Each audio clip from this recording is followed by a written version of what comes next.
Menjadi ibu pengganti anak CEO lumpuh. Bab 002. Kinara berdiri tegak, napasnya naik turun, tangannya masih gemetar. Matanya berkaca-kaca, namun sorotnya tidak goyah. "Jaga mulutmu," katanya rendah dan berbahaya. "Kamu tidak pantas menyebut ayah anakku dengan cara apapun." Arman menatap punggung Kinara. Untuk saat ini ia tidak melihat Kinara sebagai wanita yang datang karena uang. Wajah pria itu memerah saat melihat istrinya menutup pipi yang ditampar Kinara.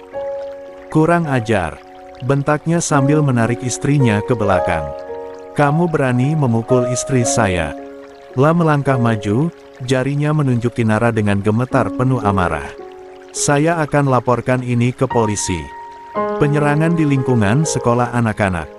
Beberapa guru langsung saling berpandangan. Wajah mereka berubah tegang.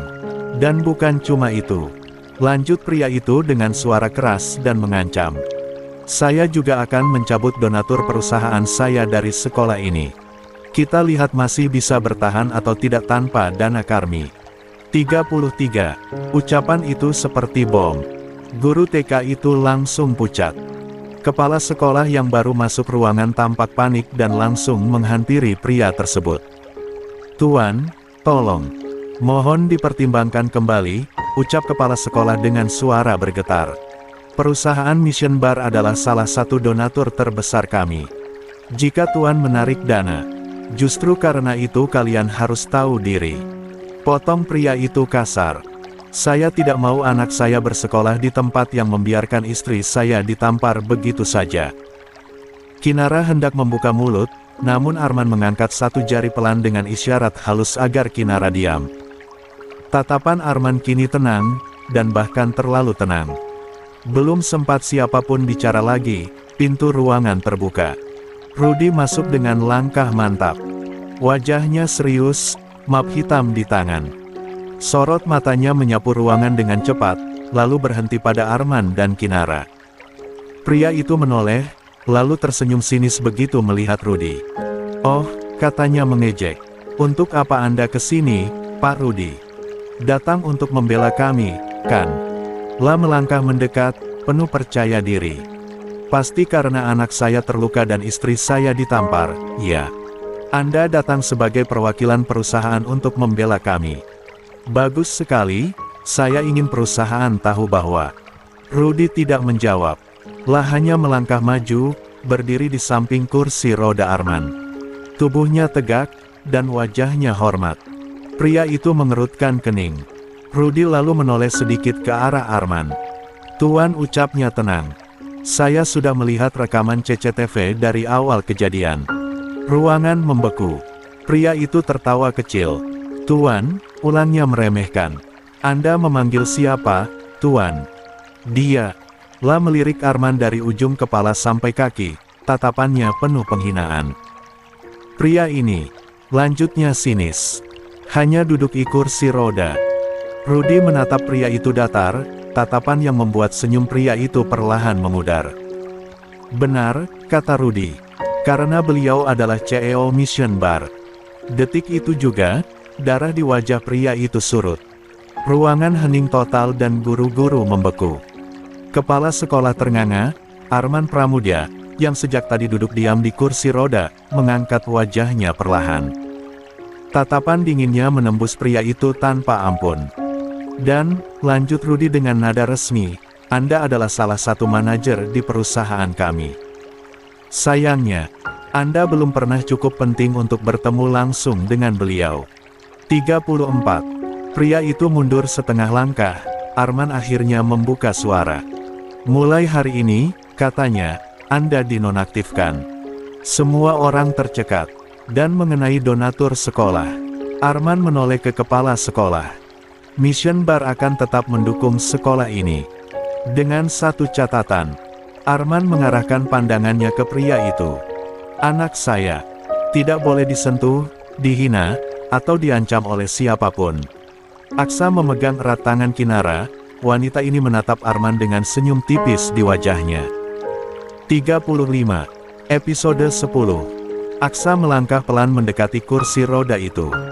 Setiap langkah terasa berat, seolah ia takut jika terlalu dekat, semuanya akan berubah jadi mimpi. "Dedi," suaranya kecil, hampir tak terdengar. Arman menoleh, tatapan mereka bertemu. Arman melihat sesuatu di mata putranya yang belum pernah ia lihat sebelumnya, bukan kenakalan, bukan pembangkangan, melainkan ketakutan ditinggalkan. "Dedi marah sama Aksa?" tanya Aksa lirih. Arman terdiam, Aksa menunduk cepat. "Aksa cuma nggak mau Dedi dihina. Mereka bilang Dedi cacat." Suaranya patah. Aksa marah. Dia mengusap matanya dengan punggung tangan, kasar, seperti ingin menghapus air mata sebelum terlihat siapapun. "Tapi Aksa jahat ya," bisiknya. "Dedi pasti benci Aksa lagi." Ruangan terasa terlalu sunyi, Kinara menahan napas. Arman menatap anaknya lama. Terlalu lama. Ada sesuatu yang mencengkeram dadanya, perasaan asing yang selama ini ia kubur dalam-dalam. Arman mengulurkan tangannya. Tangan besar itu berhenti di udara sejenak, ragu lalu akhirnya menyentuh kepala Aksa. Sentuhan itu kaku dan terasa begitu canggung. "Tidak," ucap Arman, suaranya rendah dan berat. "Dedi tidak membenci kamu." Aksa terkejut, matanya membelalak. "Ben, beneran?" Arman menelan ludah. "Dedi hanya marah karena kamu melindungi Dedi."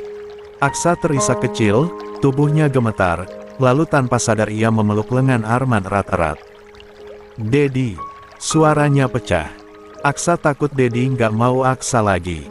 Oh, untuk sesaat, Arman menutup mata. Lalu, dengan gerakan pelan namun tegas, ia menarik Aksa lebih dekat ke dadanya, sebuah pelukan canggung, singkat, tapi cukup untuk membuat dunia kecil Aksa runtuh dan tersusun kembali. Kinara memalingkan wajah, matanya basah. Dia tahu ada seorang ayah yang baru saja belajar bagaimana cara mencintai lagi. Beberapa detik setelah keputusan itu dijatuhkan, pria tersebut seperti kehilangan seluruh kekuatannya. La melangkah goyah, lalu, tanpa peduli pandangan siapapun berlutut tepat di depan kursi roda Arman. Tuan Arman, tolong," suaranya pecah. "Saya mohon, beri saya satu kesempatan lagi. Saya punya keluarga. Saya punya anak." Tangannya gemetar menopang lantai. Kinara menatapnya tanpa simpati sedikit pun. Sudut bibirnya terangkat tipis. 36. "Dan sangat dingin. Kamu tahu," ucapnya tajam. "Sekarang kamu bahkan lebih rendah dari kata hinaan yang kamu ucapkan ke anakku tadi." Pria itu mendongak, matanya merah. Nyonya. La merangkak setapak, lalu refleks mengulurkan tangan, berusaha meraih tangan Kinara. "Mohon, saya salah. Tolong bantu saya menjauh dari istri saya." Suara Arman menggelegar, semua orang tersentak. Bahkan, Rudi membeku dan para guru terdiam. Kepala sekolah menutup mulutnya kaget. Tak satu pun dari mereka pernah mendengar suara itu, suara Arman yang benar-benar marah. Tatapan Arman tajam, dingin, penuh peringatan. Tangannya mencengkeram sandaran kursi roda kuat-kuat. "Jangan pernah," lanjut Arman dengan suara bergetar menahan amarah, menyentuh Kinara. Pria itu langsung mundur tergopoh, wajahnya pucat pasi. Arman menghela napas panjang, lalu suaranya turun, dan sedikit tenang, tetapi mematikan. "Kita pulang," singkatnya. Kinara menoleh padanya, untuk sesaat, amarah di matanya luruh dan dia mengangguk. La menggenggam tangan Aksa erat.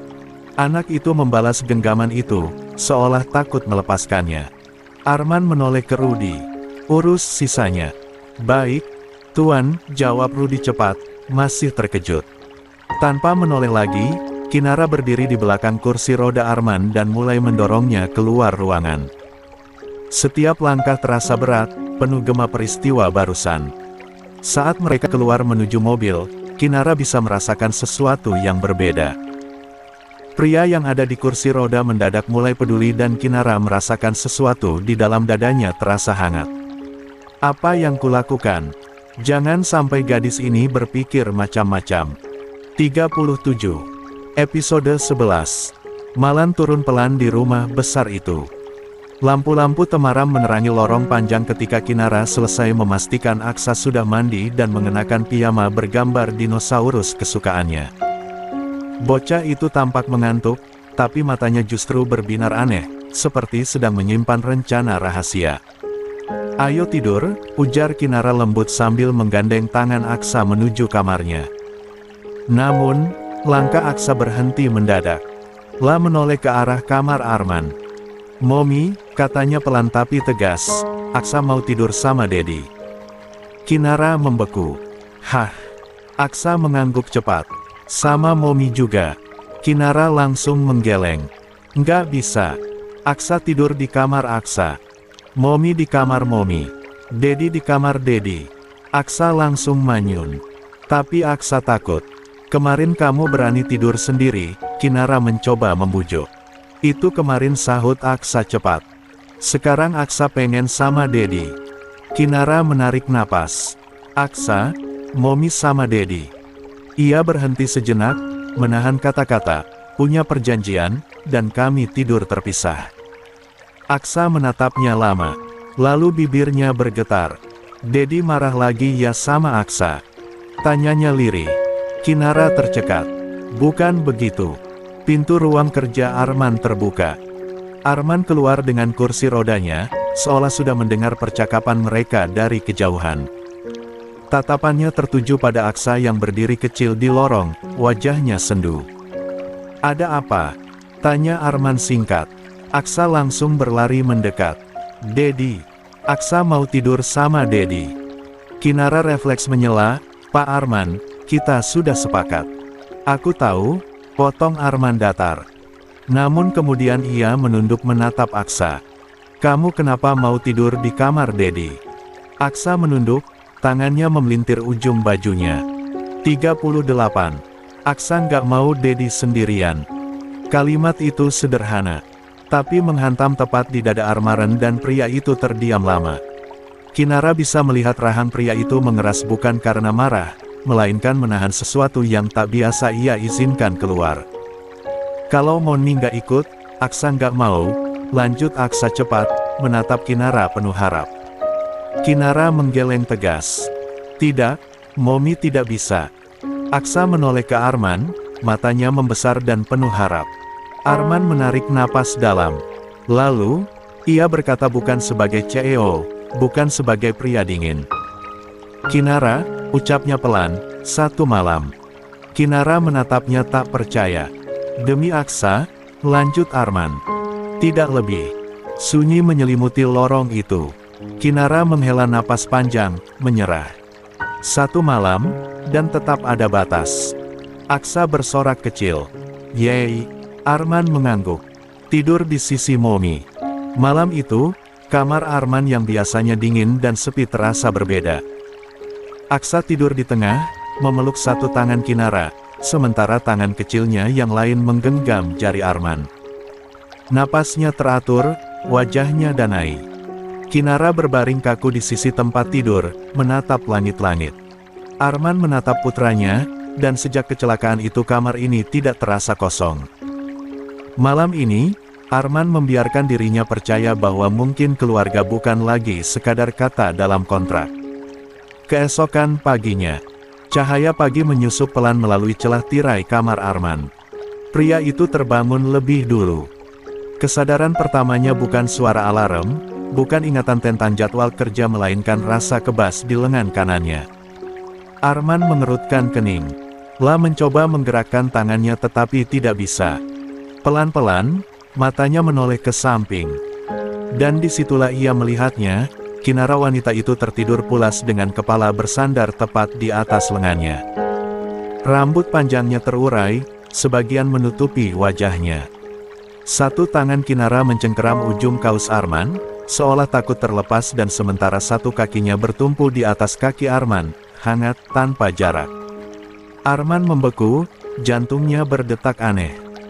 La menelan ludah, lalu dengan hati-hati bahkan sangat hati-hati berusaha menggerakkan tubuhnya sedikit, mencoba menarik lengannya perlahan dari bawah kepala Kinara. Kinara bergeser, alisnya mengernyit dan lalu matanya terbuka, di saat itu juga dunia terasa berhenti. Wajah Kinara hanya berjarak beberapa sentimeter dari wajah Arman. Napas mereka saling bertabrakan. Mata mereka terkunci, tajam, terkejut, terlalu dekat untuk disebut wajar. Pak Arman. Kinara berbisik refleks. 39. Arman tak menjawab.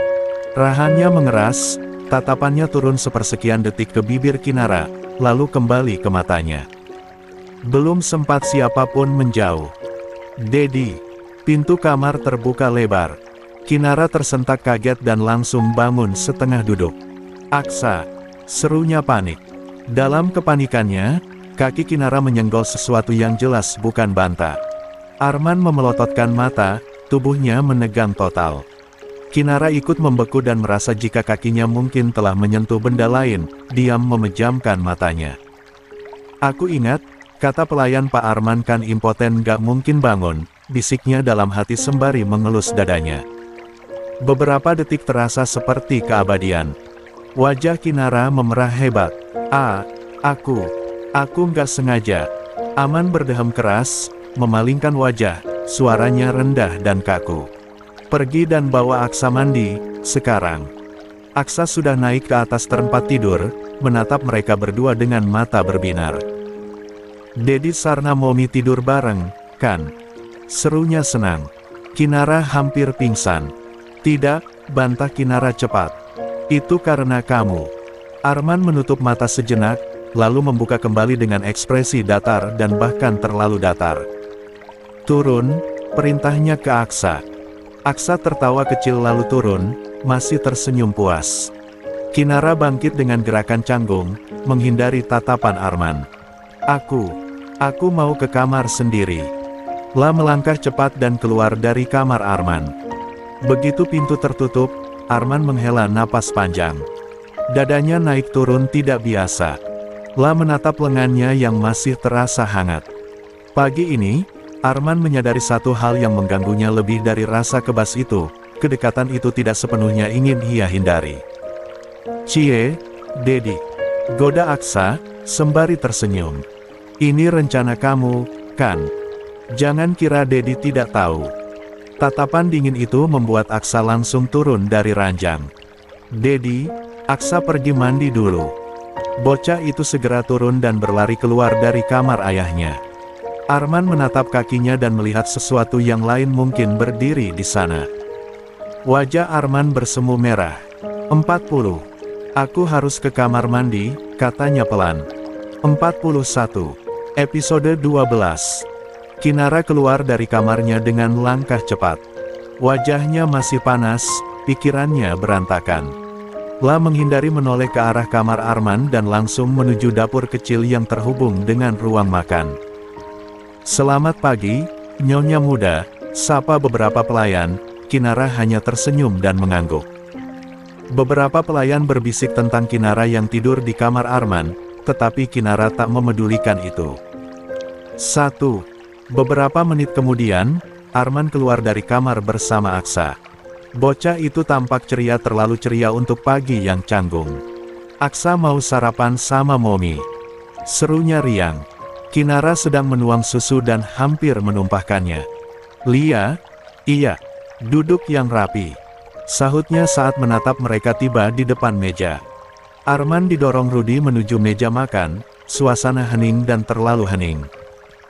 Pagi ini, Rudi tiba lebih awal di kediaman Pramudia, karena Arman memutuskan untuk mengantarkan Aksa sekolah dan akan singgah ke kantor. Kinara meletakkan piring di depan Aksa, lalu satu di depan Arman. Tangannya sedikit gemetar, tapi ia berusaha terlihat biasa saja. Terima kasih, ucap Arman singkat. Kinara mengangguk tanpa menatapnya. Aksa mengunyah roti sambil memperhatikan wajah mereka bergantian. Dedi, Momi, Kinara dan Arman bersamaan menoleh. Apa? Aksa tersenyum lebar. Nanti antar Aksa ke sekolah bareng ya. Kinara refleks mengangguk. Tentu. Arman terdiam sejenak, lalu berkata datar, iya, Dedi ikut. Kinara menoleh cepat. Hah? Rudi yang berdiri di belakang kursi roda ikut terkejut. Aku bilang aku ikut, ulang Arman. Aku ingin melihat sekolah Aksa lagi.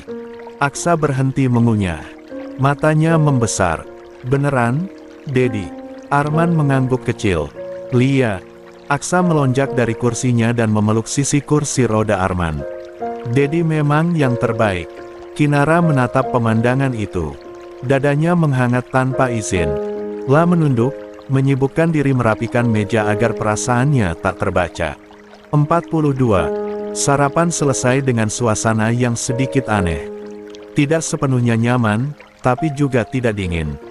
Saat mereka bersiap berangkat, Kinara mengambil tas Aksa dan berdiri di samping Arman.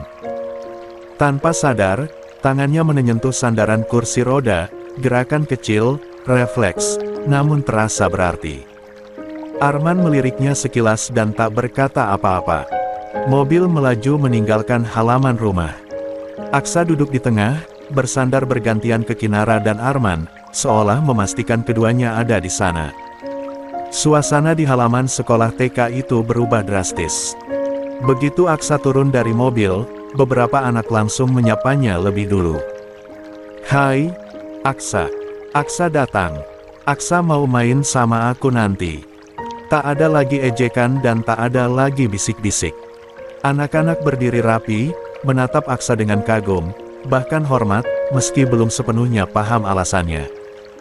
Kinara berdiri sedikit menjauh, memperhatikan dengan dada yang akhirnya terasa ringan. Aksa aman sekarang. Batinnya. Dia mengeluarkan ponsel dari saku tasnya tepat ketika layar menyala. Ada nomor tak dikenal menghubunginya. Halo. Beberapa detik kemudian, mata Kinara membulat. Lia. Iya, benar. Saya Kinara, ucapnya terbata, lalu. Apa? Dipanggil wawancara. Hari ini. Senyumnya mekar lebar dan melompat kecil. Iya. Tentu saya bisa datang. Telepon ditutup, Kinara melonjak kecil tanpa sadar. Tangannya mengepal penuh semangat. Arman memperhatikannya dari dalam mobil. Sudut bibirnya terangkat sangat tipis dan ada senyum yang bahkan nyaris tak ia sadari muncul. Namun saat Kinara menoleh, Arman langsung memalingkan wajah. Ekspresinya kembali datar, seolah tak ada apa-apa. Kinara mendekat ke mobil. Aku dapat panggilan kerja, katanya cepat, matanya berbinar. Di perusahaan farmasi besar. Arman mengangguk. Bagus. Aku nggak langsung pulang, lanjut Kinara. Ada janji dengan mereka. Jadi, aku nggak akan merepotkan Bapak lagi ke depannya. 43. Kalimat itu sederhana dan bahkan terlalu sederhana. Namun Arman merasakannya seperti sebuah peringatan. Sebuah taksi melintas. Kinara refleks mengangkat tangan dan menghentikannya. La membuka pintu, lalu menoleh sebentar ke arah mobil Arman. Aku pergi dulu, Pak. La melambaikan tangan, Arman membalas dengan anggukan singkat. Mobil taksi itu melaju, menjauh perlahan. Arman menatap lurus ke depan, wajahnya tetap dingin dan tetap berusaha tenang. Namun di dadanya, sesuatu berdenyut tidak nyaman. Pergi lagi, pikirnya. Selalu begitu. Arman menutup mata sesaat, karena entah sejak kapan, kehadiran Kinara yang seharusnya hanya sementara, sudah terasa terlalu nyaman untuk dilepas begitu saja. Siang itu, gedung Mission Bar mendadak bergolak. Pesan rapat darurat menyebar ke seluruh lantai eksekutif, rapat penting. Seluruh jajaran manajemen wajib hadir. Bisik-bisik langsung memenuhi koridor. Sudah hampir 5 tahun lamanya, sosok pemilik perusahaan itu tak pernah muncul langsung. Banyak yang bahkan hanya mengenalnya dari nama di dokumen. Dan hari ini, lift khusus CEO terbuka. Arman Pramudia keluar lebih dulu. Duduk di kursi roda, setelan jas gelap rapi, wajahnya dingin dan berwibawa. Rudy berdiri di belakangnya, ekspresinya serius. Koridor mendadak sunyi. Beberapa karyawan refleks menunduk. Yang lain hanya terpaku dan tak percaya. Belum sempat suasana mencerna kehadiran itu. Wah! Suara sinis terdengar dari ujung lorong. Ryan muncul bersama asistennya, Leo. Langkah mereka terhenti saat melihat Arman tepat di depan lift CEO. Ryan menatap dari ujung rambut hingga roda kursi itu, lalu tersenyum mengejek. "Untuk apa kesini?" katanya lantang. "Cari kerja." Beberapa karyawan menahan napas. "Gedung sebesar ini," lanjut Ryan, "rasanya bukan tempat yang cocok untuk orang cacat.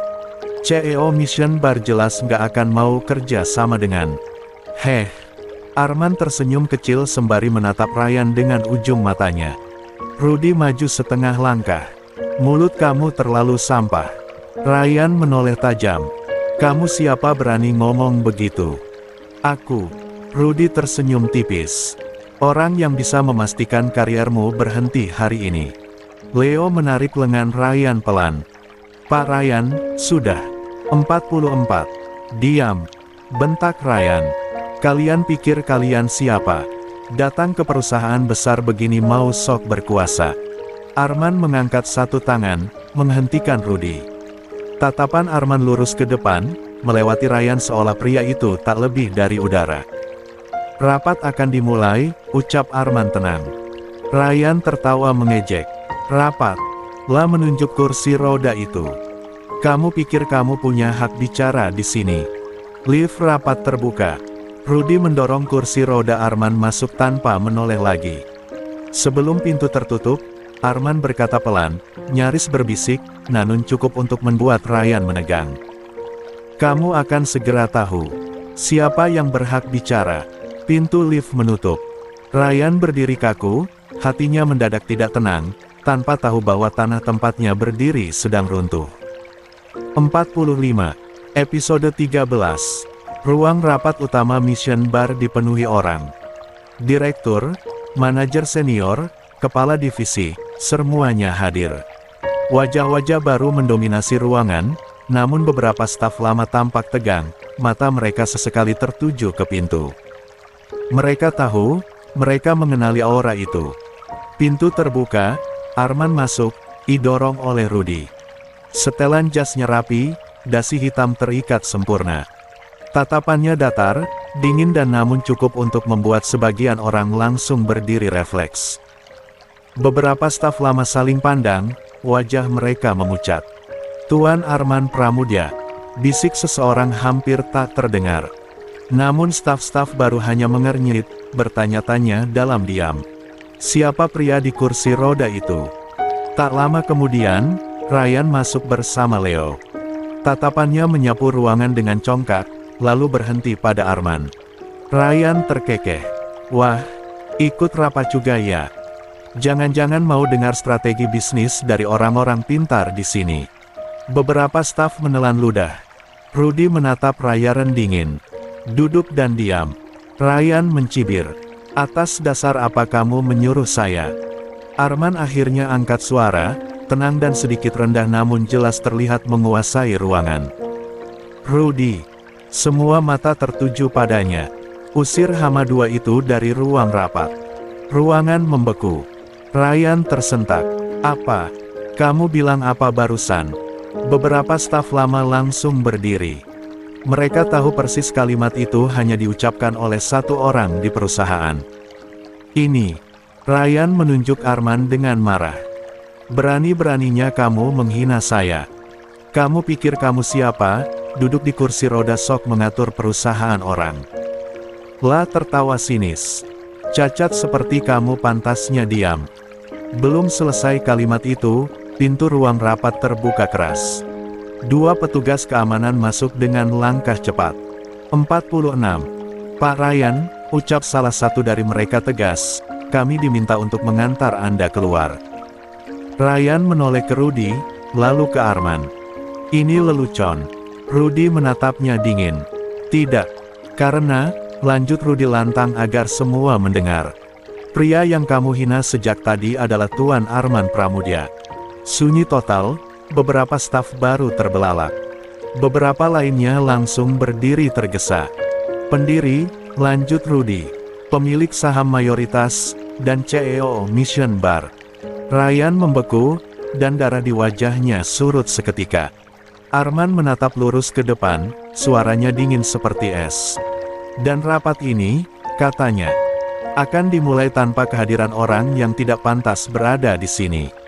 Keamanan langsung menggiring Ryan keluar. Leo hanya bisa menunduk, ikut terseret tanpa perlawanan. Pintu menutup. Arman menoleh ke seluruh ruangan. Tatapannya menyapu satu persatu wajah di hadapannya. "Selamat siang," ucapnya tenang. "Kita mulai rapat." Dan sejak detik itu, tak satu pun di ruangan itu meragukan lagi siap Arman. Ryan dihentakkan keluar dari gedung Mission Bar. Pintu kaca otomatis menutup di belakangnya dengan bunyi klik yang terdengar seperti vonis. Beberapa karyawan melirik sekilas lalu buru-buru memalingkan wajah, seolah takut ikut terseret. Ryan menghentakkan kaki dan tangannya mengepal. "Brengsek!" teriaknya lantang. "Pria sialan! Kalian akan menyesal." Ryan menendang pot bunga di depan gedung hingga terjungkal.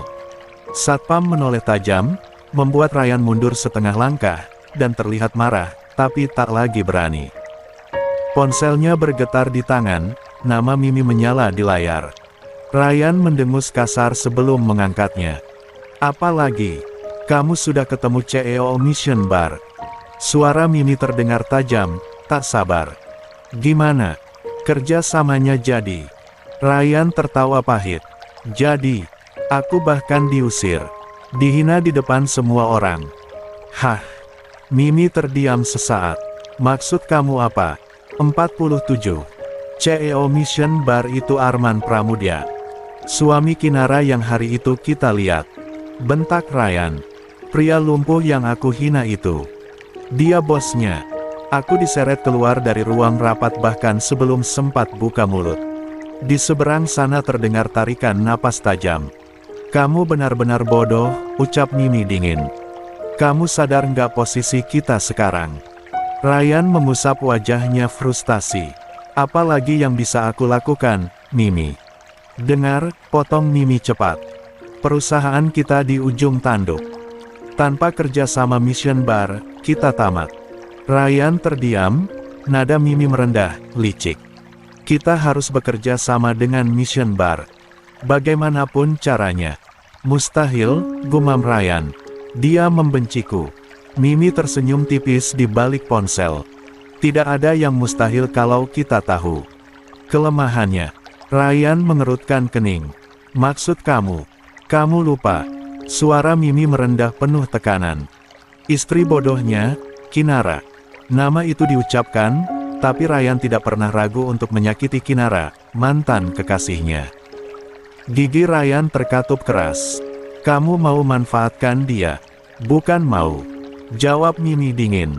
"Kita akan." Ryan menatap gedung Mission Bar dari kejauhan. Dadanya bergejolak antara marah dan dendam. "Baik," katanya akhirnya. "Kita lakukan." Dan di balik kemarahan itu, sebuah rencana mulai terbentuk, cukup kotor, dan cukup kejam, untuk menyeret semua orang ke dalamnya. Kinara, gumam Ryan dengan senyum tersungging di bibirnya. 48. Episode 14. Ruang tunggu perusahaan farmasi itu dipenuhi aroma kopi dan pendingin ruangan yang dingin menusuk kulit. Kinara melangkah masuk dengan purenggung tegak, mengenakan setelan sederhana berwarna krem. Tatapannya tenang, meski dadanya berdegup cepat. Beberapa staf hari menyambutnya ramah. "Sesi wawancara Anda sebentar lagi, Bu Kinara. Silakan duduk." Kinara mengangguk sopan. Namun sebelum ia sempat benar-benar duduk, seorang wanita berhak tinggi berjalan tergesa di depannya. "Ah!" Wanita itu berpura-pura tersandung. Cangkir kopi panas di tangannya terlempar, cairan coklat gelap itu menyiram bagian depan pakaian Kinara. Bau pahit langsung menyengat. "Ya Tuhan! Maaf. Maaf sekali," ucap wanita itu dengan suara panik palsu, matanya justru berkilat puas. Beberapa orang menoleh. Ada yang berbisik dan ada yang mengernyit-jik. Kinara menunduk, menatap bajunya yang kini bernoda besar. Napasnya tertahan dan dalam benaknya hanya satu pikiran berputar, "Aku tidak boleh gagal." "Sepertinya Anda perlu berganti pakaian," ujar seseorang pelan, nada suaranya jelas ragu. Wanita itu menunduk pura-pura bersalah. "Saya benar-benar ceroboh." Saat itu, suara dari pengeras terdengar jelas dan dingin. "Nomor wawancara 27, Kinara Prameswari, dipersilakan masuk. Kinara mengangkat kepala. Beberapa pasang mata langsung tertuju padanya, dan ada yang kasihan, ada yang menunggu kegagalannya. Kinara tahu jika ia mundur sekarang, kesempatan ini akan hilang. Tanpa meminta izin, tanpa meminta maaf, Kinara melangkah masuk ke ruang wawancara. Pintu tertutup di belakangnya. Di dalam, 5 orang pewawancara menatapnya hampir bersamaan. Alis terangkat, tatapan mereka jatuh pada noda kopi di pakaiannya. Bu Kinara, salah satu pria berdehen. Anda tahu ini wawancara formal, bukan? Kinara tersenyum kecil, bukan senyum gugup tetapi melainkan tenang dan percaya diri. Tentu saya tahu. Lalu, pakaian Anda? Tanya seorang wanita di ujung meja. Kinara meluruskan bahunya. Oh ini. La menatap bajunya sendiri sejenak, lalu kembali menatap mereka. 49. Ini model terbaru. Custom piece. Satu-satunya di kota ini. Ruangan hening. Satu-satunya. Ulang pria berkacamata, ragu. Kinara mengangguk mantap. Konsepnya raw elegance. Tidak sempurna, tapi jujur. Sama seperti saya. Saya datang bukan untuk terlihat bersih, tapi untuk bekerja dengan hasil. Beberapa pewawancara saling pandang. Dan kebetulan, lanjut Kinara tanpa menunggu di sela, produk farmasi yang Anda kembangkan berfokus pada kejujuran data, bukan tampilan luar. Saya rasa filosofi itu sejalan. Sunyi kembali jatuh dalam ruangan yang lumayan besar itu, tetapi dengan suasana yang cukup menegangkan. Lalu, seorang pria yang sejak tadi diam tersenyum tipis. Menarik, katanya. Baiklah, Bu Kinara. Silakan duduk. Kinara duduk dengan tenang, seolah noda kopi itu memang bagian dari rencananya. Wawancara kita mulai sekarang. Di luar ruangan, wanita yang menumpahkan kopi menggigit bibirnya dengan kesal. Di dalam, Kinara mulai menjawab satu demi satu pertanyaan dengan tajam, lugas, dan tanpa ragu. Selamat, Bu Kinara Prameswari. Kalimat itu masih terngiang jelas di kepalanya. Berdasarkan hasil wawancara dan latar belakang akademis Anda, kami memutuskan menempatkan Anda di divisi penelitian dan pengembangan obat. Efektif mulai bulan ini. Bukan staf biasa, bukan posisi percobaan. Divisi penelitian jantung perusahaan farmasi itu. Beberapa pewawancara tersenyum profesional, sementara yang lain menatap Kinara dengan sorot berbeda. Kekaguman, dan seperti sebuah kejutan. Dan ada rasa iri yang belum sempat disembunyikan. Kinara berdiri, menahan senyum lebarnya agar tetap pantas. Terima kasih atas kepercayaannya, ucapnya tulus. La sedikit membungkuk, bukan tunduk, melainkan bentuk hormat. Lalu melangkah keluar dengan kepala tegak. Begitu pintu tertutup, Kinara berhenti sejenak di lorong. Dadanya naik turun, bukan karena gugup, tetapi melainkan karena bahagia. Tangannya bergetar saat meraih ponsel. La menekan satu nama yang sudah ia hafal tanpa perlu melihat layar. Nada sambung terdengar singkat. Pak, ucap Kinara pelan, namun jelas terdengar senyum di suaranya. Ayo makan siang bersama. Setelah saya menjemput Aksa. 50. La menarik napas kecil, lalu melanjutkan, kali ini tak bisa menyembunyikan kegembiraannya. Aku lolos wawancara. Di ujung sana, hening sejenak. Kemudian suara Arman terdengar cukup datar, dingin, seperti biasa. Baik. Singkatnya hanya dengan satu kata. Tak ada ucapan selamat ataupun tak ada nada antusias. Namun Kinara tersenyum tetap lebar. Karena ia tahu, di balik suara itu, Arman mendengar. Dan untuk pria sepertinya, menyetujui ajakan makan siang sudah lebih dari cukup. Kinara menurunkan ponselnya, menatap pantulan dirinya di dinding kaca. Noda kopi itu masih ada, tapi kini terasa tak berarti. Restoran Melati. Kinara dan Aksa duduk berdampingan di salah satu sudut restoran yang tenang. Aksa menggoyang-goyangkan kakinya di kursi, jelas tak bisa diam. Momi.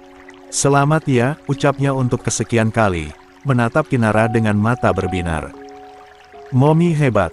Momi pasti jadi ilmuwan, tambahnya polos. Kinara tertawa kecil, mengacak rambut Aksa.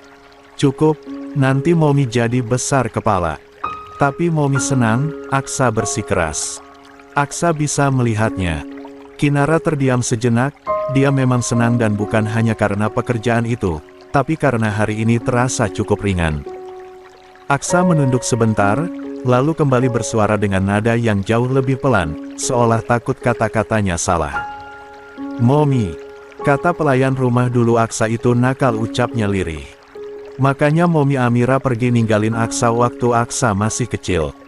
Jantung Kinara mencelos, mendengar nama itu Kinara yakin wanita itu adalah ibu kandung Aksa.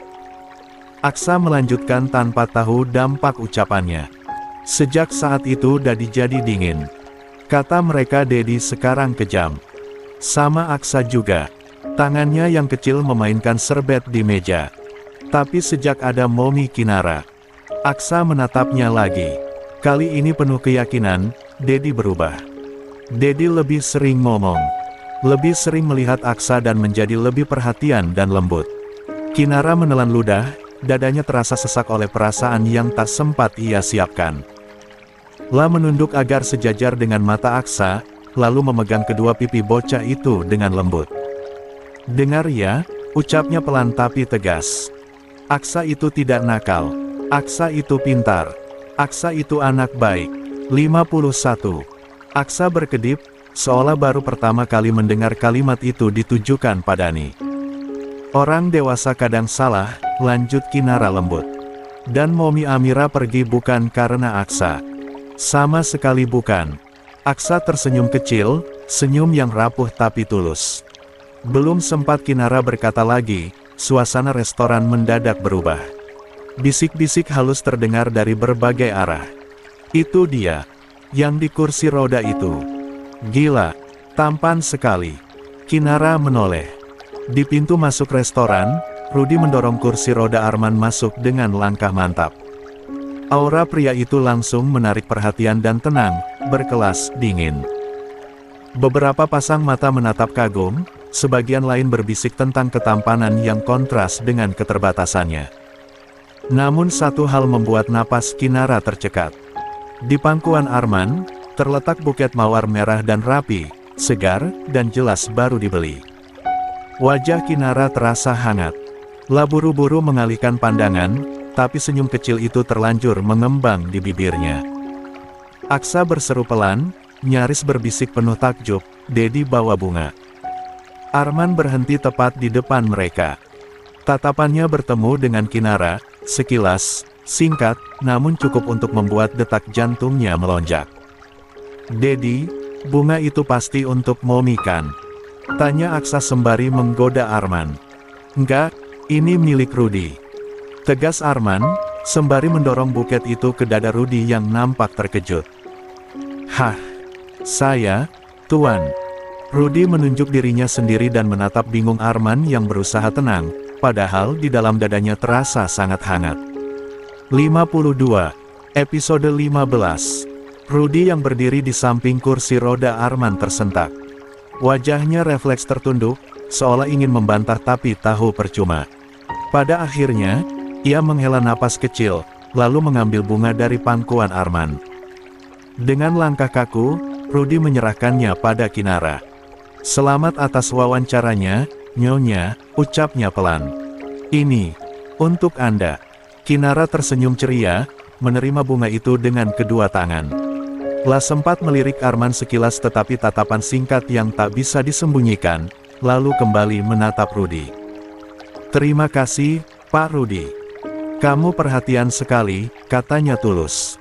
Rudi tersenyum tipis, meski jelas ada rasa canggung di wajahnya. Di sisi lain meja, kedua tangan Arman mengepal di sandaran kursi roda. Rahangnya mengeras, tatapannya lurus ke depan. La memilih diam dan menelan sesuatu yang tak ia kenali namanya. Aksa memperhatikan semuanya, lalu menyeringai kecil. Dedi nggak mau ngucapin selamat ke Momi. Pertanyaan itu menggantung di udara. Arman menoleh perlahan ke arah Kinara. Wajahnya tetap dingin, datar, seolah tak ada apapun yang bergejolak di baliknya. Beberapa detik berlalu sebelum akhirnya ia berkata singkat, "Selamat." Satu kata, dan jelas singkat tanpa ekspresi. Kinara mengangguk kecil. "Makasih." Nada suaranya cuek, lalu ia langsung duduk kembali di kursinya, seakan ucapan itu tak berarti apa-apa. Justru sikap itulah yang membuat dada Arman terasa semakin sesak.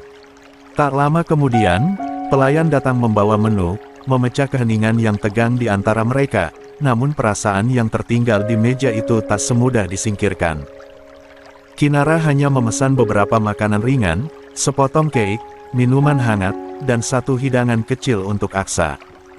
La menutup menu lebih cepat dari yang lain. Aksa menoleh, alisnya berkerut polos. "Momi nggak makan siang. Kok cuma keik?" Kinara menunduk sedikit, mendekatkan wajahnya ke telinga Aksa dan berbisik pelan. "Momi belum cukup uang buat traktir kalian. Momi kan baru diterima kerja." 53. Aksa mengangguk, tampak mengerti. Lalu wajah kecilnya kembali cerah. "Berarti Dedi yang traktir kita, kan?" Arman yang mendengar itu menegakkan bahunya. Ada sesuatu di sorot matanya tetapi gengsi, curiga, dan tembok yang belum runtuh. La menatap Kinara sekilas, lalu berkata datar, "Kinara yang mentraktir." Aksa langsung membuka mulut ingin membantah, namun Arman lebih dulu bersuara. "Saat makan tidak boleh berbicara." Bocah itu langsung terdiam, menunduk patuh. Meja kembali sunyi.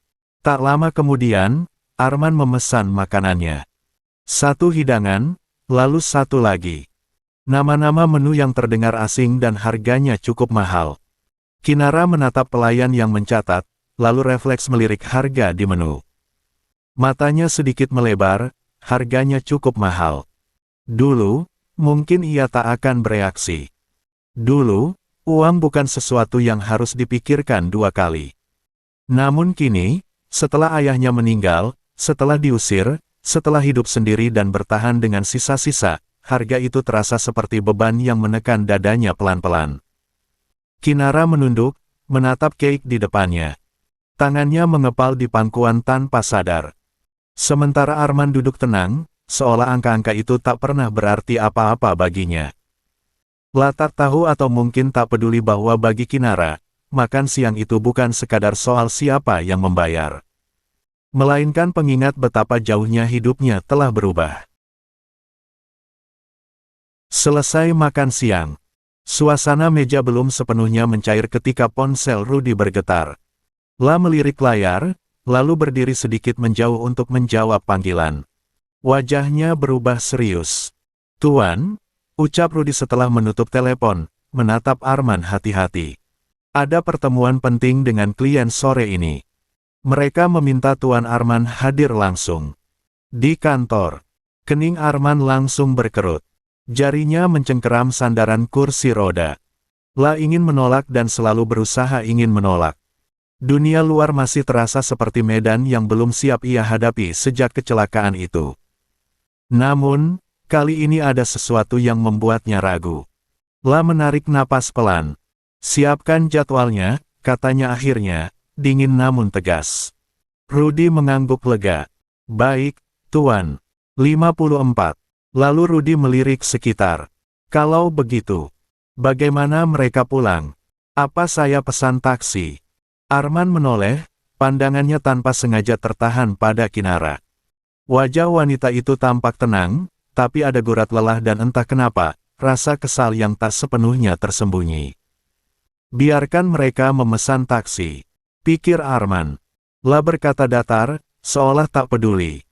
"Pesan saja, mereka bisa pulang sendiri." Kalimat itu terdengar biasa. Tapi di baliknya, Arman berpikir, Kinara mungkin memang tidak ingin satu mobil denganku. Kinara berdiri. "Pak Rudy, boleh bicara sebentar?" Arman langsung melirik tajam. Ada sesuatu yang mengganjal di dadanya saat melihat Kinara berjalan menjauh bersama Rudy. Sebuah perasaan asing, tak nyaman dan yang tak ingin ia akui. Beberapa menit kemudian, mereka kembali. Arman menatap Rudy. Ada apa? Rudy menjawab jujur, Nyonya Kinara meminta kami mengantar Tuan Muda Aksa pulang lebih dulu. Katanya, dia masih ada urusan di luar. Arman hendak membuka mulut untuk menolak. Refleks lama dan naluri mengontrol. Namun ia melihat Kinara. Tatapan wanita itu cemas tapi tegas, seolah memohon tanpa kata. Untuk pertama kalinya, Aman menahan diri untuk tidak bertanya lebih jauh. Lah hanya mengangguk singkat. Baik. Kinara terlihat menghela napas lega. Lah berdiri lebih tegak, seakan beban kecil di pundaknya terangkat. Namun Aksa langsung menggeleng kuat. Aksa nggak mau pulang kalau Momi nggak ikut. Kinara berjongkok di depan bocah itu, menggenggam kedua pipinya lembut. Momi cuma sebentar, ya. Dedi dan Om Rudy temani Aksa pulang. Nanti Momi nyusul. Aksa menatapnya lama, ragu, lalu melirik Arman. Dedinya tidak berkata apa-apa. Tidak membantah dan bahkan tidak memaksa. Akhirnya, Aksa mengangguk pelan. Janji ya, Momi. Jan. Jawab Kinara sambil tersenyum. Arman memperhatikan pemandangan itu dalam diam. Beberapa menit berlalu. 55. Begitu Aksa sudah duduk di jok belakang, Arman di posisinya, dan Rudy menutup pintu mobil, suasana di dalam mobil berubah hening. Mesin belum dinyalakan. Hanya ada dengung AC yang pelan. Tiba-tiba Aksa membuka suara. Dedi bodoh. Rudy refleks menoleh, Arman membeku. Dedi dingin, nggak peka, nggak peduli. Suara bocah itu kecil, tapi tajam. Jelas-jelas Momi Kinara nggak punya uang tadi.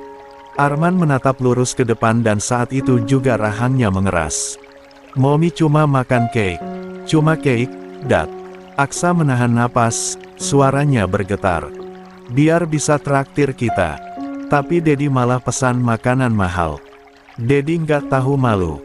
Kata-kata itu jatuh satu persatu, menghantam tepat ke dada Arman. Aksa takut, lanjut bocah itu pelan. Kalau Momi nggak mau pulang lagi ke rumah gara-gara Dedi gimana? Aksa nggak percaya Momi ada urusan lain. Momi bilang besok dia baru mulai kerja. Mobil itu seolah kehilangan udara. Arman tetap diam, tangannya mencengkeram roda kursi hingga buku jarinya memutih. Untuk pertama kalinya sejak lama, ia tak punya bantahan. Tak ada alasan dan tak ada kemarahan. Kini hanya sunyi yang menyesakkan. Rudy menelan ludah. Tuan, mungkin. Rudy. Suara Arman memotong, rendah dan berat. Tidak marah tetapi justru terlalu tenang. Periksa kembali ke dalam. Rudy mengangguk cepat. Baik, Tuan. Bayar semua tagihan. Pintu mobil terbuka kembali. Rudy turun tanpa bertanya lagi. Aksa menunduk, memainkan jemarinya sendiri. Tidak ada lagi omelan, dan hanya ketakutan yang tertinggal. Arman menutup mata sesaat, selama ini bukan hanya Aksa yang sendirian. Dan mungkin, dia merasa saat ini ia hampir kehilangan satu-satunya orang yang mulai mengisi kekosongan itu. Kinara, siapa kamu sebenarnya? Kenapa apapun yang kamu lakukan sangat sulit untuk ditebak? Arman melirik ke arah pintu samping menatap pintu restoran yang dibuka Rudy. 56. Episode 16. Di sisi lain restoran, Kinara berdiri di depan meja kerja sang manajer. Ruangan itu sempit, berbau kopi pahit dan asap rokok sarmar. Di tangannya, kartu ATM yang sejak tadi ia genggam terasa semakin dingin. Maaf, Pak. Saldonya memang tidak cukup, ucap Kinara pelan, menahan rasa malu yang menusuk. Saya akan cari cara lain. Saya bisa tinggalkan identitas atau... Manajer restoran itu, pria setengah baya dengan senyum yang terlalu lebar dan menyandarkan tubuhnya ke kursi, menatap Kinara dari atas ke bawah tanpa malu. Ah, anak muda. Zaman sekarang kalau cantik begini masih ribet mikirin uang, katanya, nadanya rendah dan menekan. Sebenarnya ada cara lain supaya tagihan ini beres. Kinara menegang. Cara apa? Pria itu berdiri, melangkah mendekat terlalu dekat. Kita bisa bicara santai. Cuma berdua. Dan anggap saja. Kompensasi. Darah Kinara mendidih. Uang di kartu itu memang sisa tabungannya sejak kuliah, hasil kerja serabutan setelah ia diusir dari rumah. Setiap rupiah punya harga diri dan pria ini berani menginjaknya. Kurang ajar, desis Kinara. Tangannya terangkat lebih dulu sebelum pikirannya sempat menahan. Plak! Tamparan keras mendarat di pipi sang manajer ruangan itu seketika sunyi. "Jangan pernah sentuh aku dengan pikiran kotormu," bentak Kinara, matanya menyala marah. "Aku lebih miskin dari kamu, tapi harga diriku nggak murahan." Manajer itu terhuyung, wajahnya merah padam.